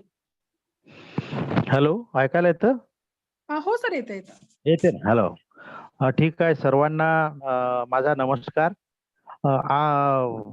अर्थशास्त्र विभाग, शिवशक्ती कला वाणिज्य महाविद्यालय बाभुळगाव या विभागामार्फत डॉक्टर प्रतिभाताई काळमेघ यांच्या मार्गदर्शनाखाली आणि त्यांच्या विभागामार्फत हा जो अंदाजपत्रकावर 2021च्या अंदाजपत्रकावर जी चर्चा या ठिकाणी घडून आणलेली आहे. दरवर्षीच अंदाजपत्रक केंद्र सरकारचं देशाच्या विकासाच्या दृष्टिकोनातून मांडल्या जात असतं. त्याचप्रमाणे आपल्याही महाविद्यालयामध्ये दरवर्षी मॅडमच्या विभागाकडून या अंदाजपत्रकावर चर्चा घडवून आणली जात असते. हा चर्चासत्राचा जो कार्यक्रम आहे, या चर्चासत्राला चर्चेमध्ये सहभागी झालेले आपल्या महाविद्यालयातील वाणिज्य विभागातील प्राध्यापक डॉक्टर खुपसे सर, डॉक्टर विरखेडे सर, त्यानंतर ग्रंथपाल साहेब डॉक्टर शेंदमारे सर सुद्धा जॉईन झालेले मला दिसले. या विभागाच्या प्रमुख डॉक्टर काळमेघ मॅडम आणि या विभागामार्फत जी चर्चासत्र आयोजित केलं आहे, या चर्चासत्रामध्ये सहभागी झालेल्या सर्व विद्यार्थी आणि विद्यार्थिनींनो, मित्रहो, अतिशय उत्कृष्ट अशा प्रकारचा विचार मंच या अंदाजपत्रकावर चर्चा करण्यासाठी मॅडमने आपणा सर्वांना उपलब्ध करून दिलेला आहे. खरं पाहतो म्हटलं तर मी राज्यशास्त्राचा अभ्यासक किंवा विद्यार्थी असल्यामुळे मला फायनान्शियल प्रोव्हिजनवर विशेष काही असं समजतही नाही आणि बोलता येत नाही. परंतु म्हणूनच मी मॅडमला आग्रह धरला की पहिले तज्ञ लोकांचं याच्यावर चर्चा होऊ द्या. त्याच्यामध्ये मी फक्त डॉक्टर विरखेडे सरांची चर्चा मी ऐकलेली आहे. डॉक्टर खुपसे सरांच्या चर्चेमध्ये ऐकण्याचं भाग्य मला काही मिळालं नाही. परंतु माझ्यापेक्षा चांगली एक्सपर्ट लोक आहेत या अंदाजपत्रकावर चर्चा करण्यासाठी. तर ही जी चर्चा आहे, ही चर्चा ही देशाच्या एकूण उत्पन्नावर आणि खर्चावर झालेली असल्यामुळे आपल्या महाविद्यालयाचा अंदाजपत्रकावर चर्चा करण्याचा एकच हेतू आहे, की आपल्या महाविद्यालयातील विद्यार्थ्यांना अंदाजपत्रक म्हणजे काय, त्रुटीचे अंदाजपत्रक म्हणजे काय, जमा बाजू आणि खर्च बाजू, देशाच्या विकासासाठीच्या असलेल्या योजना, या सर्वांचा अभ्यास किंवा या सर्वांची माहिती विद्यार्थ्यांपर्यंत पोहोचावी, हा मूळ उद्देश आमचा या अंदाजपत्रकावर चर्चा करण्याचा असतो. वास्तविक पाहता आपण इथे चर्चा केली म्हणजे भारताच्या अंदाजपत्रकात काही बदल होईल असं कधीच नसतं. परंतु माझ्या विद्यार्थ्याला हे अंदाजपत्रक समजल्या गेलं पाहिजे. आज आता ज्या 2 विद्यार्थ्यांनी या ठिकाणी विचार मांडले आहेत, वानोडेचं मी आता पूर्ण ऐकलेलं आहे. अतिशय अभ्यासपूर्वक तिने याच्यावर आपलं भाष्य केलेलं आहे. याच्या अगोदर जो एक विद्यार्थी आला तो काही कारणाने नेटवर्कच्या कारणाने तो जॉईन होऊ शकला नाही. परंतु आमच्या या अंदाजपत्रकाच्या चर्चेचं फलितच हे आहे, की माझा विद्यार्थी, आमचा विद्यार्थी यावर विचार मांडू शकतो आणि त्याला अंदाजपत्रक म्हणजे काय हे कळल्या गेलं पाहिजे, की जेणेकरून घरगुती अंदाजपत्रक तो चांगल्या प्रकारे मांडू शकेल भविष्यामध्ये. हा मूळ उद्देशच या अंदाजपत्रकावर चर्चा करण्याचा असतो आणि अतिशय चांगल्या प्रकारे या अंदाजपत्रकावर विरकडे सर, खुपसे सर, मॅडमनी जे काही चर्चा केलेली आहे आपल्या समोर, तर त्या सर्वांचे आभार मानतो आणि या ठिकाणी माझं अध्यक्षीय भाषण जो प्रोटोकॉल तोडून आपण पहिल्यांदा ठेवलं त्याबद्दल मॅडमचे आभार मानतो आणि या ठिकाणी थांबतो. जय हिंद, जय भारत.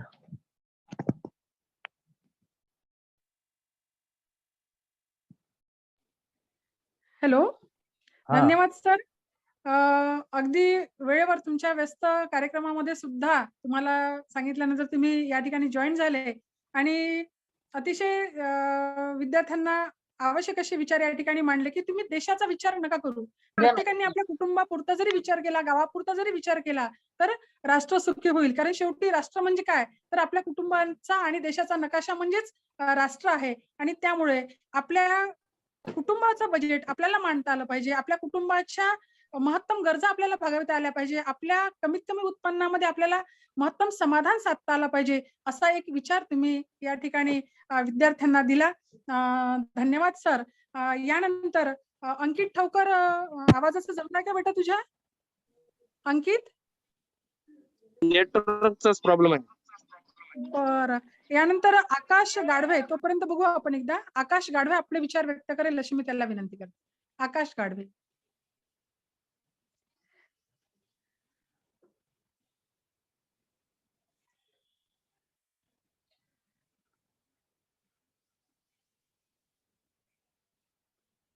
आकाश, आवाज? म्यूट आहे तुझ्यावाला. आवाज नाही, आवाज नाही येते. माईक चालू करा ना दादा. माईक, हा बस बस बोला आता. हॅलो, हा बोला. आवाज येत आहे का? हो हो आता येतोय. हा.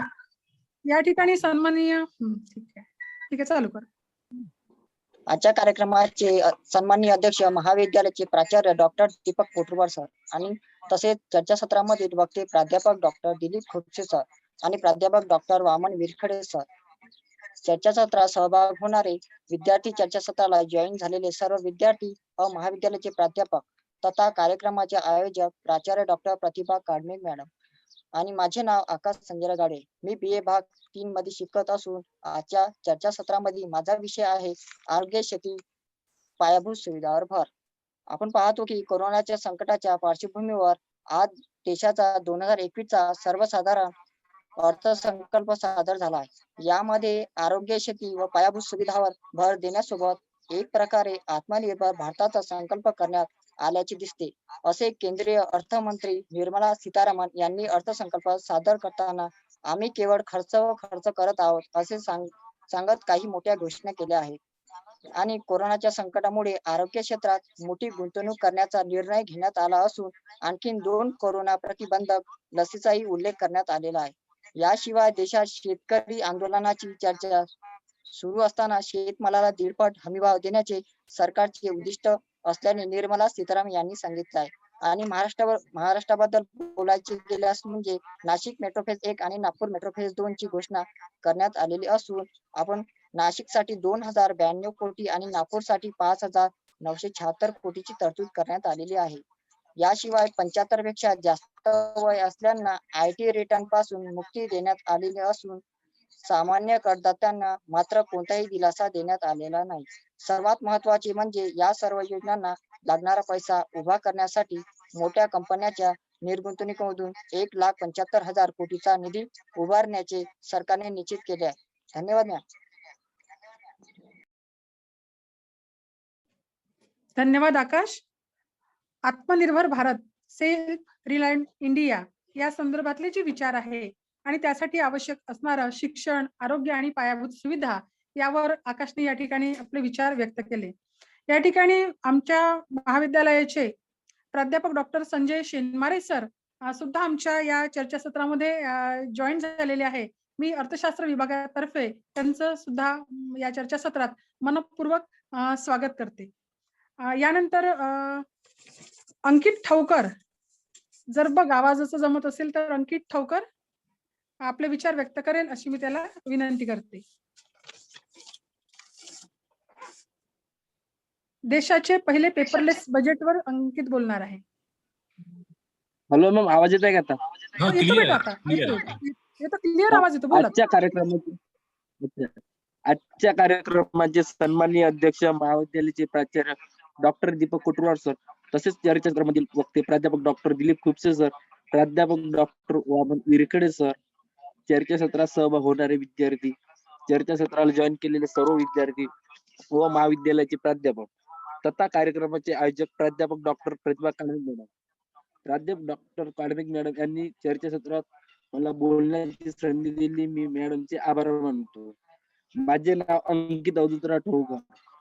मी BA भाग 3 मध्ये शिकत आहे. आजच्या चर्चासत्रातील माझा विषय आहे देशातील पहिले पेपरलेस बजेट. मंत्री निर्मला सीतारामन यांनी गत वर्षीप्रमाणे वही खात्यात अर्थसंकल्प सादर केला. मात्र यावेळी कागदी दस्तऐवजी टॅबलेट आणला होता. देशात प्रथमच पेपरलेस बजेट सादर करण्यात आला आहे. देशाच्या इतिहासातील न छापलेला पहिला अर्थसंकल्प आहे. सर्व खासदारांनी देखील हा अर्थसंकल्प डिजिटल माध्यमातूनच देण्यात आला. कोरोना महामारीमुळे यंदा बजेट सादर करण्यात आला. अर्थमंत्र्यांनी पश्चिम बंगालमधील लालपाड म्हणून प्रसिद्ध असलेली लाल पांढऱ्या रंगाची साडी नेसली होती. विशेष म्हणजे बंगालमध्ये या वर्षी निवडणूक आहे. निर्मला सीतारामन यांनी बजेट सादर करताना यावेळी 1 तास 50 मिनिटे भाषण केले. या आताप्रमाणे त्यांनी मांडलेल्या अर्थसंकल्पीय भाषणापैकी हे सर्वात छोटे होते. अर्थमंत्र्यांनी कृषी क्षेत्राचा उल्लेख करतात विरोधकांनी जय किसान आणि कृषी कायदे मागे घेण्याचा घोषणा दिल्या. 2 शब्द बोलून मी माझे भाषण संपवते. धन्यवाद मॅम. या ठिकाणी अंकितने पेपरलेस बजेटवर, देशात प्रथमच पेपरलेस बजेट यावर्षी सादर करण्यात आलं. इतिहासातील हा न छापलेला पहिला अर्थसंकल्प आहे. कोरोना महामारीमुळे यावर्षी बजेट सादर करण्यात आलं. तर या पेपरलेस बजेट संदर्भामध्ये अंकितनी आपले विचार या ठिकाणी मांडलेले आहे. यानंतर कुमारी पूजा मांडकर BA फायनल ही आपले विचार या ठिकाणी व्यक्त करेल अशी मी तिला विनंती करते. पूजा मांडकर. Thank you madam. हा, आवाज येतोय? येतो बेटा आवाज, बोल. आजच्या कार्यक्रमाचे अध्यक्ष सन्माननीय महाविद्यालयाचे प्राचार्य डॉक्टर दीपक कोटुरवार सर, तसेच चर्चासत्रातील वक्ते प्राध्यापक दिलीप खुपसे सर, प्राध्यापक वामन विरखेडे सर, चर्चासत्रात सहभाग घेणारे माझे मित्रमैत्रिणी, चर्चासत्राला जॉईन झालेले सर्व विद्यार्थी व महाविद्यालयाचे प्राध्यापक तथा कार्यक्रमाच्या आयोजिका प्राध्यापक डॉक्टर प्रतिभा कांडे मॅडम यांनी सर्वांचे आभार. मी पूजा सतीश मांडकर, वर्ग BA फायनलला आहे. माझा चर्चेचा विषय आहे रेल्वे वाहतूक बाबत तरतुदी. देशाचा अर्थसंकल्प 1 फेब्रुवारीला सादर करण्यात आला आहे. गेल्या काही पार्श्वभूमीवर रेल्वे वाहतूक क्षेत्रावर कोणत्या तरतुदी केल्या गेल्या आहे, कारण आपण सर्व लॉकडाऊन मध्ये होतो, तर अर्थव्यवस्थेला अक्षरशः ब्रेक लागला होता आणि त्यामुळे सर्वांचंच आर्थिक बजेट कोलमडलं होतं. या कोरोनामुळे 2 सेक्टरला खूप हिट केलं. लघु उद्योग आणि मध्यम उद्योजक त्यांच्यासाठी विशेष तरतुदी केलेला आपल्याला दिसते. अर्थमंत्री निर्मला सीतारामन यांनी आपला सलग तिसरा अर्थसंकल्प मांडला आहे.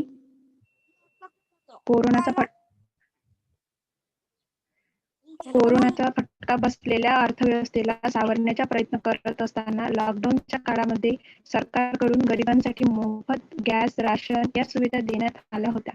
2021च्या अर्थसंकल्पामध्ये सरकारने आत्मनिर्भर पॅकेजची घोषणा केली. कोरोना काळात सरकारने 21 लाख कोटीच्या पॅकेजची घोषणा करण्यात आली.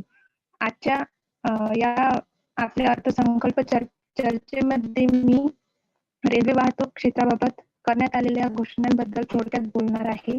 पुणे विभागासाठी बघितले तर फारसे काही तरतूद दिसत नाही.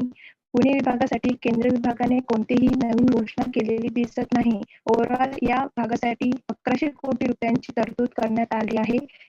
यामध्ये पुणे ते मिरज या रेल्वे मार्गाची दुहेरी करण्यासाठी 555 कोटी रुपयांची तरतूद करण्यात आली आहे.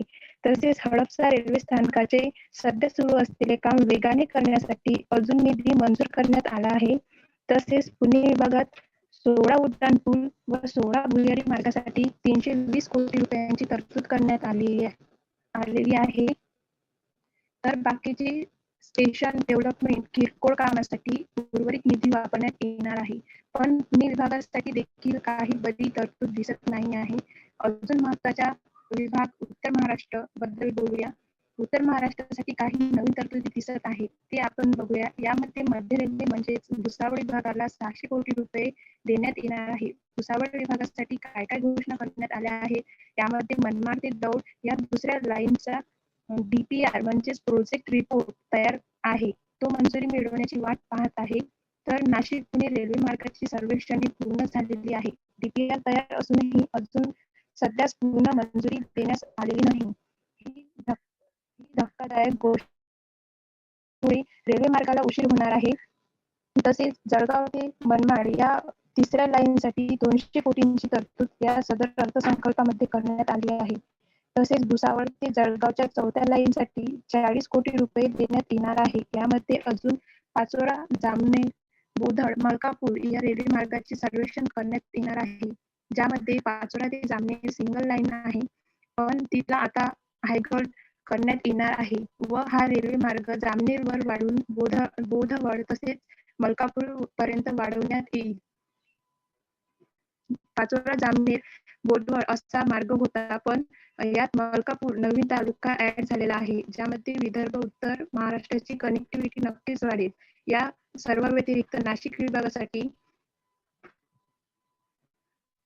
टायर बेस मेट्रोसाठी तरतूद करण्यात आली आहे, ज्यामध्ये 2-2.5 हजार करोड रुपयांची तरतूद करण्यात आलेली आहे व नागपूर मेट्रोसाठी देखील भरीव तरतूद करण्यात आलेली दिसते. जर ओव्हरऑल पाहिले तर महाराष्ट्रासाठी निराशाजनकच मानावे लागेल, कारण महाराष्ट्रामध्ये टोटल एकूण 90 रेल्वे मार्ग प्रस्तावित असताना त्यामध्ये एकही रेल्वे मार्गाला मंजुरी देण्यात आलेली नाही. यामध्ये फक्त 2-3 रेल्वे मार्गाची सर्वेक्षणे करण्याचे निर्देश देण्यात आले आहेत. त्यामुळे ओव्हरऑल बघितले तर महाराष्ट्रासाठी हा बजेट अत्यंत निराशाजनकच मानावा लागेल. एवढे बोलून मी माझे 2 शब्द संपवते. मला बोलण्याची संधी दिली त्याबद्दल धन्यवाद मॅडम.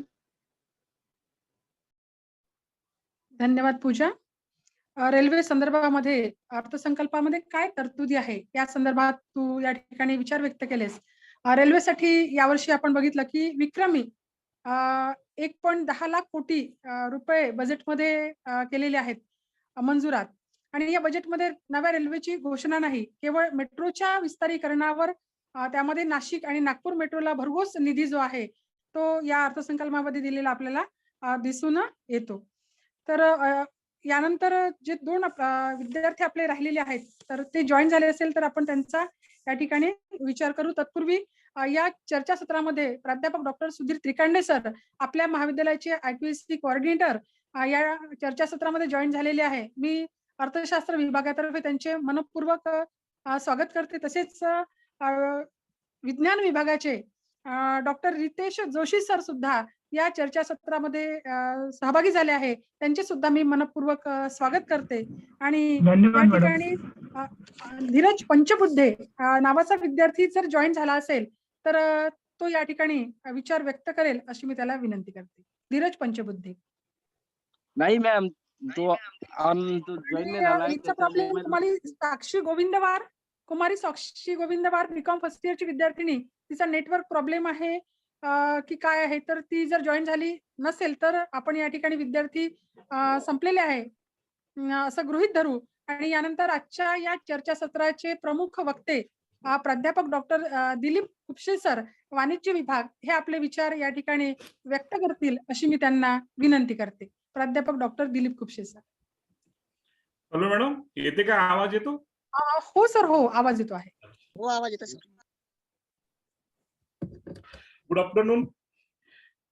आजच्या या अर्थसंकल्पीय बजेटच्या चर्चासत्रासाठीचे सन्माननीय अध्यक्ष महाविद्यालयाचे प्राचार्य डॉक्टर दीपक कोटुरवार सर, या कार्यक्रमाच्या संयोजक प्राध्यापक डॉक्टर प्रतिभा काळमेघ मॅडम, प्रमुख अतिथी प्राध्यापक doctor Virkhede sir, Madhuri Rakhunde madam, या बजेटसाठी आवर्जून जे चर्चासत्रामध्ये सहभागी झाले आयक्रॅकचे coordinator doctor Trikande sir, Joshi sir, Shenmare sir, आणि सर्वात महत्वाचं ज्यांनी या चर्चासत्रामध्ये भाग घेतला ऍक्टिव्हली, ज्यांनी आपले विचार मांडले, ते सर्व विद्यार्थी मित्रांनो.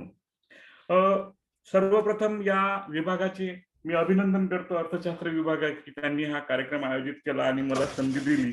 चीफ गेस्ट वगैरे वगैरे तर नाही आहे, खूप मोठा वक्ता नाही आहे, परंतु या ठिकाणी बजेटवर आवाज येत आहे सर्व? हॅलो, येत आहे सर आवाज? येत आहे ना? येतोय सर आवाज, येतो आहे. ठीक आहे. बजेटवर ज्यांनी भाग घेतलेला आहे, चर्चा केलेली आहे, ते सर्व विद्यार्थी जे आहेत, सर्वप्रथम ज्यामध्ये नामोल्लेख करणे मला अगदी गरजेचे आहे की सुनंदा चव्हाणनी नवीन भंगार स्क्रॅप पॉलिसीवर छान विचार मांडले. आकाश शिंदेनी पायाभूत सुविधा वर विचार, या ठिकाणी काय अमेंडमेंट आहे ते सांगितलं. अर्थसंकल्प आणि कृषी क्षेत्रावर रीना काळेंनी या ठिकाणी भाग घेतला, आपले विचार मांडले. अंकित ठोकरनी पेपरलेस बजेटवर माहिती सांगितली. सोनाली वानोडेंनी आरोग्य सुविधा विषयी माहिती सांगितली, काय काय तरतुदी आहेत, काय अमेंडमेंट, अगदी आकडेवारी सहित सर्व विद्यार्थ्यांनी सांगितले. आकाश गाडवे पायाभूत सुविधा आणि आरोग्य वर निर्गुंतून यांनी छान विचार मांडले की हा पैसा कुठून आणायचा, यावर मी बोलणार आहे नंतर. आणि पूजा मानकरनी सुद्धा रेल्वेमध्ये काय अमेंडमेंट आहे, रेल्वेच्या जाळं कसं विणलं गेलं, किती हे होणार आहे, याविषयी सर्व विद्यार्थ्यांनी या ठिकाणी माहिती मांडलेली आहे. या संदर्भात आकडेवारी आणि हे सर्व काही दिलेलंच आहे.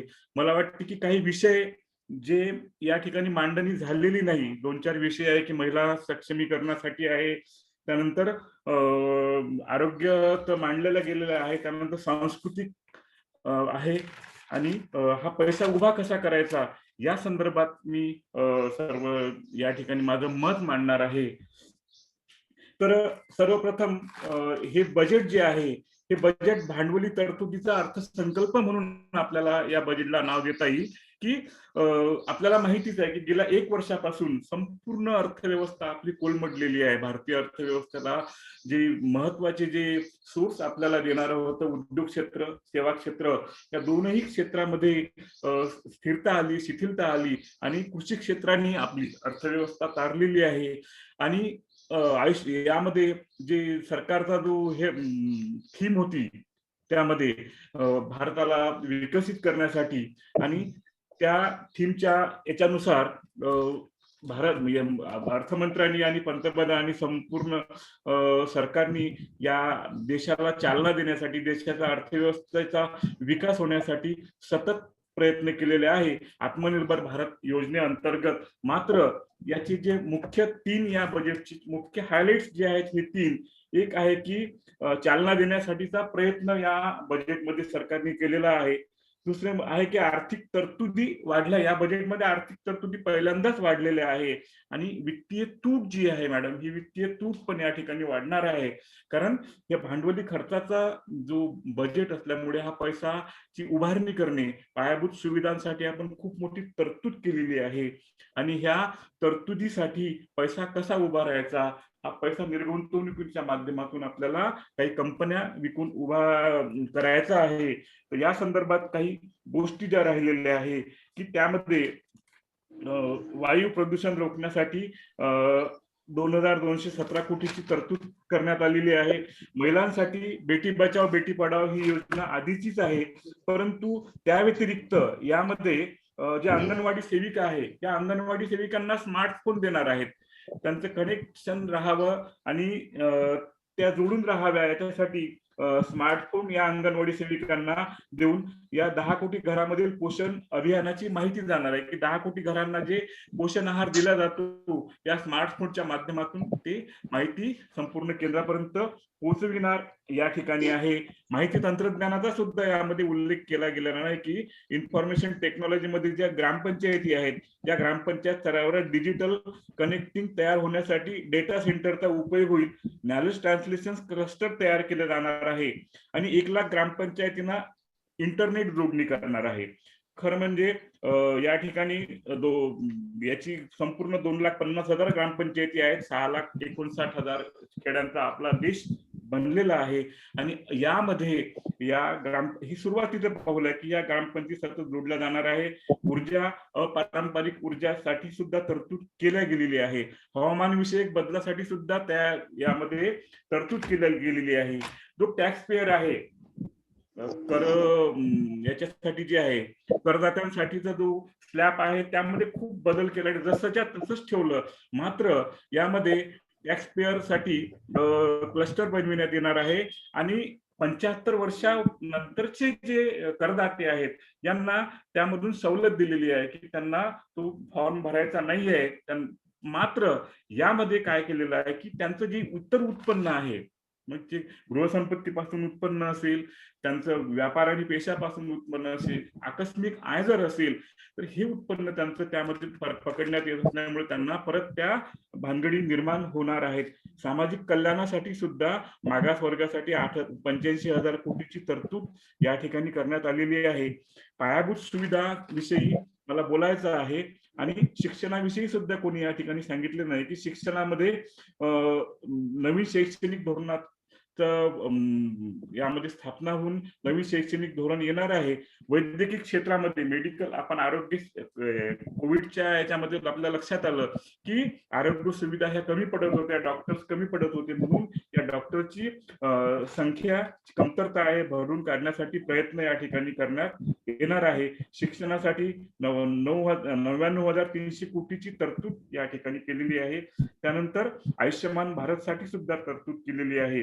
सागर मित्र योजनेअंतर्गत शेतकऱ्यांसाठी दुप्पट उत्पन्न आहे, परंतु शेतकऱ्यांच्याच मुलांना तरुणांना सागर मित्र योजना केलेली आहे आणि त्या योजनेअंतर्गत मत्स्य उत्पादन करून त्यांचा उदरनिर्वाह कसा होईल, त्यांना रोजगार कसा मिळेल यासाठी सुद्धा प्रयत्न करण्यात येणार आहे. अशा ह्या तरतुदी कमी याच्यामध्ये बजेटमध्ये झालेल्या आहे. भरपूर तरतुदी यामध्ये कसल्या खूप याच्यावर आपल्याला चर्चा करायची ही वेळ नाही आहे. अगदी कमी याच्यामध्ये मी माझे विचार या ठिकाणी मांडणार आहे.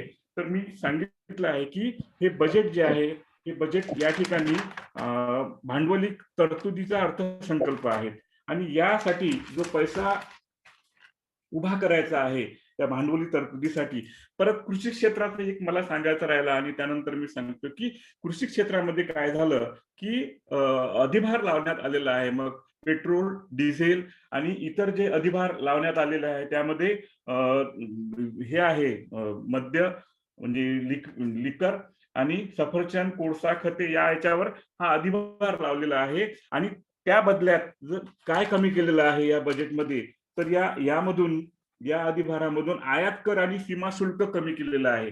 म्हणजे ग्राहकाला त्याचा खूप फटका बसणार नाही. आयात शुल्क आणि सीमा उत्पादन शुल्क कमी केलं. एक लक्षात ठेवायचं आहे की ही आयात शुल्क आणि उत्पादन शुल्कामध्ये राज्याचा वाटा असतो आणि अधिभार जो आहे हा अधिभार संपूर्ण केंद्राकडे जात असतो, त्यावर राज्याचा अधिकार नाही. जीएसटी मात्र आहे. सीजीएसटी आणि जीएसटी मधला एसजीएसटी जो आहे स्टेटचा तो केंद्राकडे जाऊन वापस मिळतो. मात्र इथे राज्य आणि केंद्राचा संघर्ष या कृषी करावरील अधिभारामुळे होणार आहे, कारण कुठलाही सेस हा केंद्र घेत असतो, त्यामुळे राज्यासाठी निधी हा कमी उपलब्ध होणार आहे हे या ठिकाणी आहे. मला अधिक या ठिकाणी सांगायचं आहे की सरकारने पायाभूत सुविधांसाठी जी उभारणी केलेली आहे, कारण अर्थव्यवस्थेमध्ये तेजी आणण्यासाठी मॅडमनी सांगितलेलं आहे, काळमेघ मॅडमनी, की पायाभूत बेसिक जे उद्योग आहेत त्या उद्योगांना मग आरोग्यासाठी असो किंवा धरणे असतील किंवा इतर काही असे जीवनावश्यक वस्तूंची निर्मिती करणारे उद्योग असतील, त्या उद्योगांसाठी खूप मोठी तरतूद या अर्थसंकल्पामध्ये केलेली आहे. आणि मग हा पैसा कुठून आणायचा? तर हा पैसा निर्गुंतवणुकीकरण करणार आहे. या ठिकाणी LICच्या स्पेशली मला बोलायचं आहे की ही जीवन विमा कंपनी जी आहे ही कंपनीचं निर्गुंतवणुकीकरण करणार आहे. डिसइन्व्हेस्टमेंट यामध्ये सध्या भागीदारी जी आहे ती 49% आहे विदेशातील. ही 74% पर्यंत शेअर विकल्या जाणार आहे, त्यांचा सहभाग यामध्ये होणार आहे. त्यामुळे ही जीवन विमा कंपनी जी आहे ही खूप देशाचं खूप मोठं भूषण आहे. या जीवन विमा कंपनीचे 33 कोटी पॉलिसी धारक आहे आणि जगातली एकमेव अशी कंपनी आहे LIC जी आपल्या पॉलिसी धारकांना डिव्हिडंड देत असते, डिव्हिडंड वाटत असते आणि देशाच्या अर्थव्यवस्थेत सुद्धा भारत सरकारला, केंद्र सरकारला, राज्य सरकारला पायाभूत उद्योगांसाठी, पायाभूत सेवांसाठी, मग इलेक्ट्रिक असो, रस्ते असतील, धरणे असतील, कृषी सुविधा असेल, आरोग्य असेल, यासाठी अगदी कमी व्याज दराने ही कंपनी विमा कंपनी कर्ज देत असते. आणि अशा प्रकारची ही विमा कंपनीचं निर्गुंतवणुकीकरण करण्याचं धोरण या सरकारने आखलेलं आहे. निश्चितचपणे ही गोष्ट काही समाधानकारक या ठिकाणी. त्यासोबत बँका विकणाऱ्या IDBI, इतर बँका आणि जे पब्लिक सेक्टर्स म्हणून आहेत, काही सरकारी प्रमंडळ जे आहेत त्या प्रमंडळाची विक्री करून ही जी तूट आहे ही भांडवली तूट या ठिकाणी भरून या ठिकाणी काढणार आहे. मात्र ही जे धोरण सरकारचं आहे, मला वाटतं हे चुकीचं धोरण आहे या ठिकाणी. कारण हा पैसा जे आणायचा व्यवसायामध्ये प्रश्नच नाही आहे, परंतु या मार्गाने पैसा उभा करणं हे काही खूप चांगली गोष्ट देशाच्या हितासाठी नाही. परंतु काही गोष्टींसाठी पर्याय नसतो.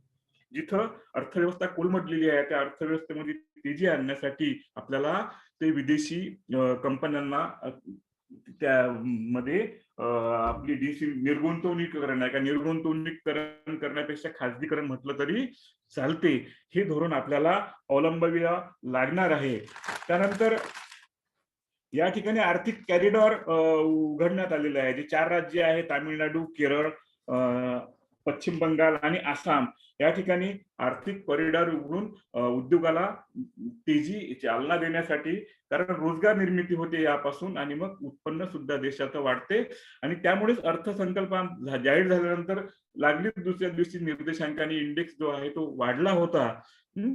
त्यामुळे याच्यामध्ये शेअर वाढला गेलं ते निर्देशांक, ते याचंच प्रतीक आहे की भांडवली तरतुदीचा अर्थसंकल्प या ठिकाणी मांडलेला आहे. या ठिकाणी काही गोष्टींची गरज होती. काळा पैसा बाहेर कसा येईल, जे टॅक्स पेयर आहेत काळा पैसा साठून, त्यांच्यासाठी कुठलीही योजना यामध्ये मला दिसली नाही. त्यानंतर जे भारताने आपल्या केंद्र सरकारने जे काही गोष्टी केल्या आहेत त्यामध्ये स्किल इंडिया आहे, आयुष्यमान भारत आहे, त्यानंतर डिजिटल इंडिया आहे, आणि MSME जे आहे, स्मॉल मीडियम आणि लघु मध्यम आणि कुटीर उद्योग जे आहे खेड्यामध्ये ज्या उद्योग स्थापन करून होते, स्मॉल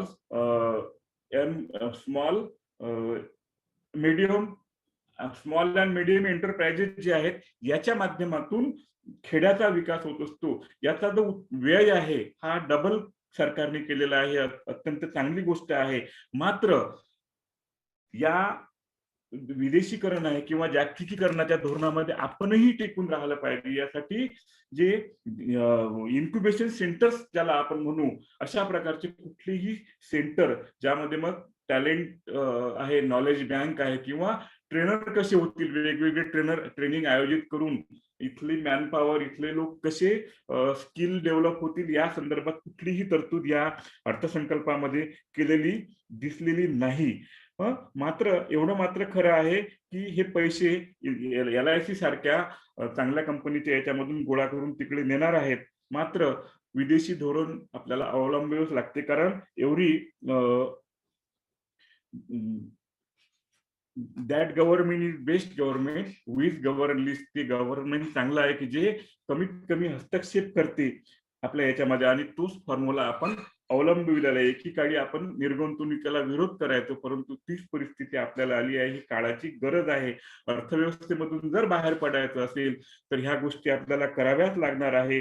कारण सर्वच विदेशी कंपन्या वाईट नसतात. हिंदुस्थान लिव्हरच्या बाबतीमध्ये हिंदुस्थान लिव्हरची ही विदेशी कंपनी जरी असली तरी या कंपनीनी जे रिलीफ फंड आहेत वेगवेगळे, पीएम रिलीफ फंड, मुख्यमंत्री रिलीफ फंड, चीफ मिनिस्टर, यामध्ये पैसे जरी दिले नसले तरी या कोरोना काळामध्ये त्यांनी जे सॅनिटायझर आहे किंवा इतर ज्या वस्तू आहेत त्याचं उत्पादन सतत चालू ठेवलं, त्याची किंमत कमी केली, त्याचा कृत्रिम तुटवडा होऊ दिला नाही, आणि उलट 10% मोर म्हणून जास्तीचं ते प्रॉडक्ट त्यामध्ये क्वांटिटी वाढवली आणि आपली नीतिमत्ता ही चांगली ठेवली. त्यामुळे सर्वच विदेशी कंपन्या ह्या वाईट नसतात. Don't see that every foreign company is not a east India company. प्रत्येक विदेशी कंपनी ही काही ईस्ट इंडिया कंपनी नसते. भारतामध्ये सुद्धा टाटानी टेटली कंपनी इंग्लंडमध्ये विकत घेतलेली आहे ना, आपलं साम्राज्य तिकडे नेलेलं आहे. तशा प्रकारचं धोरण आपल्याला अवलंबावं लागेल. आपलं स्किल वाढवावं लागेल. आपल्याला अधिक कार्यक्षम होऊन या देशाच्या विकासासाठी सतत प्रयत्नशील राहावे लागेल. विदेशामध्ये सुद्धा आपल्या कंपन्या जाऊ शकतात जागतिकीकरणामुळे, आणि त्यामुळे या कंपन्यांचं जाळं आपल्या भारतामधून दुसऱ्या देशामध्ये कसं जाईल यासाठी सुद्धा प्रयत्न करणे गरजेचं आहे. हा जरी भाग असला तरी या बजेटमध्ये कुठल्याही प्रकार प्रत्येक क्षेत्रामध्ये तरतूद, आणि कुठलंही सरकार असतं काही असलं तरी हीच पॉलिसी अवलंबावी लागली असती, कारण टोटली अर्थव्यवस्था कोलमडलेली आहे. लसीकरणासाठी सुद्धा 3500 कोटी रुपयाची तरतूद या ठिकाणी केलेली आहे. आरोग्य सुविधासाठी सर्व निर्मला सीतारामन यांनी प्रत्येक क्षेत्राला न्याय देण्याचा प्रयत्न केलेला आहे. अर्थात काही गोष्टी ज्या आहेत ज्यामध्ये शेतकऱ्यांसाठी डबल उत्पन्न जरी म्हटलं तरी क्रेडिट कार्ड जर त्यांना दिले असते की 5 वर्षासाठी क्रेडिट कार्ड आहे, एवढ्या रेटनी तुम्ही एवढे हे करायची, ती संकल्पना सुद्धा या ठिकाणी आणल्या गेलेली नाही. एकंदरीत सर्व समावेशक असं बजेट आहे असं मला या ठिकाणी वाटते. सर्व विद्यार्थ्यांनी या ठिकाणी विचार मांडले, त्याबद्दल त्या सर्वांचं या ठिकाणी मी अभिनंदन करतो, कौतुक करतो. मला सुद्धा या ठिकाणी बोलायची संधी दिली. एक स्क्रॅपचा भाग राहिला आहे तो वाहनाचा. भंगारमध्ये वाहन काढायचं धोरण आहे. हे धोरण जरी बरोबर असलं तरी एवढ्या प्रमाणामध्ये वाहनं बाहेर पडणं, 20 वर्षापर्यंतचे खाजगी वाहनं आणि 15 वर्षापर्यंतचे जे प्रोफेशनल व्हेकल्स आहेत ते आपण बाहेर काढणार आहे. ज्यांची व्हेकल्स आहेत ते एवढ्या लवकर विकत घेतीलच असं नाही, त्यांचा रोजगार सुद्धा बसू शकतो कमी जास्त प्रमाणामध्ये. त्यामुळे हे धोरण सुद्धा याचा कुठेतरी विचार व्हायला पाहिजे होता, किंवा मग यामध्ये काही त्यांना इन्सेंटिव्ह द्यायला पाहिजे होते असं मला या ठिकाणी वाटते. पोल्युशन कमी होईल. भंगारमध्ये अल्युमिनियमचा सुद्धा पार्ट असतात, ते सुद्धा त्याची व्हॅल्यू येईल. हे सर्व जरी असलं त्याची स्पीड वाढेल. त्या व्यतिरिक्त जे पेट्रोल आहे हे पेट्रोल सुद्धा कमी लागेल. हे जर त्याची बलस्थान जरी असले तरीही कुठंतरी त्या ओनर जे आहेत ज्यांची उपजीविका आहेत त्यांना नवीन गाडी घेणं पेलवणार नाही. एकंदरीत सर्व समावेशक असं बजेट आहे. मला या ठिकाणी बोलायची संधी दिली खरं म्हणजे सर्व विद्यार्थ्यांचे मी या ठिकाणी सर्वात आधी आभार मानतो, आणि या ठिकाणी बोलण्याची संधी दिल्याबद्दल प्राध्यापक प्रतिभा काळमेक मॅडम आणि आपणा सर्वांचे आभार मानतो. थँक्यू. अजून येते महालक्ष्मी चक्का द्या पाहिजे. धन्यवाद सर. अतिशय अभ्यासपूर्ण असे विचार आपण आपल्या या व्याख्यानातून मांडले. म्हणजे ज्याला आपण म्हणू की पूर्ण अर्थसंकल्पीय ग्राउंड, आणि त्या अर्थसंकल्पीय ग्राउंडवर अगदी चौकार षटकार मारून सगळे विषय आपण या आपल्या भाषणामधून कव्हर केले, आणि कव्हर करून आकडेवारीसह आणि अतिशय अभ्यासपूर्ण मांडणी जी आहे, कृषी असेल, आरोग्य, रेल्वे, शिक्षण, आत्मनिर्भर भारत, पायाभूत सुविधा, गुंतवणुकीचं धोरण, निर्गुंतवणुकीचं धोरण, आयुष्यमान भारत, हे सगळे जे मुद्दे आहे, त्यानंतर MSMEचं धोरण, हे सगळ्या धोरणांवर आपण सखोल अशी चर्चा केली. आणि सोबतच आपला देश हा खेड्यांचा देश आहे, आणि खेड्यांचा देश असल्यामुळे जवळपास 65 ते 70% जे लोक आहे ते आमचे ग्रामीण भागामध्ये राहतात आणि त्यामुळे आम्हाला आमचा देश जर सुदृढ करायचा असेल, आत्मनिर्भर करायचा असेल, सेल्फ रिलायंट करायचा असेल, तर त्यासाठी आम्हाला आमची खेडी जी आहे ती खेडी स्वयंपूर्ण करावी लागतील. कारण आमचा भारत जो आहे तो शहरात वसत नाही. आमचा भारत हा खेड्यामध्ये राहतो, शहरामध्ये राहतो, तो आमचा इंडिया असतो. आणि म्हणून आम्हाला आमचा जर भारत सुदृढ करायचा असेल, देशाचा स्वयंपूर्ण विकास करायचा असेल, जलद गतीने आर्थिक विकास घडवून आणायचा असेल, तर त्यासाठी आम्हाला आमची जी खेडी आहे ती सुधारली पाहिजे. खेड्यामधली जी उत्पादनं आहे, MSME अंतर्गत येणारे जे उत्पादन आहे, त्याला local to vocal, local to ग्लोबलचा जो दर्जा आहे तो दर्जा प्राप्त झाला पाहिजे, जेणेकरून आमचा जो देश आहे किंवा ग्रामीण भाग आहे किंवा जो आमचा भारत आहे तो स्वयंपूर्ण, सुदृढ आणि आत्मनिर्भर होईल असा विचार, अतिशय अभ्यासपूर्ण विचार सरांनी त्यांच्या या व्याख्यानातून मांडलेला आहे. धन्यवाद सर. यानंतर IQAC चे जे कोऑर्डिनेटर आहेत प्राध्यापक डॉक्टर सुधीर त्रिकांडे सर हे शुभेच्छापर या ठिकाणी 2 शब्द बोलतील अशी मी त्यांना विनंती करते. प्राध्यापक डॉक्टर त्रिकांडे सर. नमस्कार.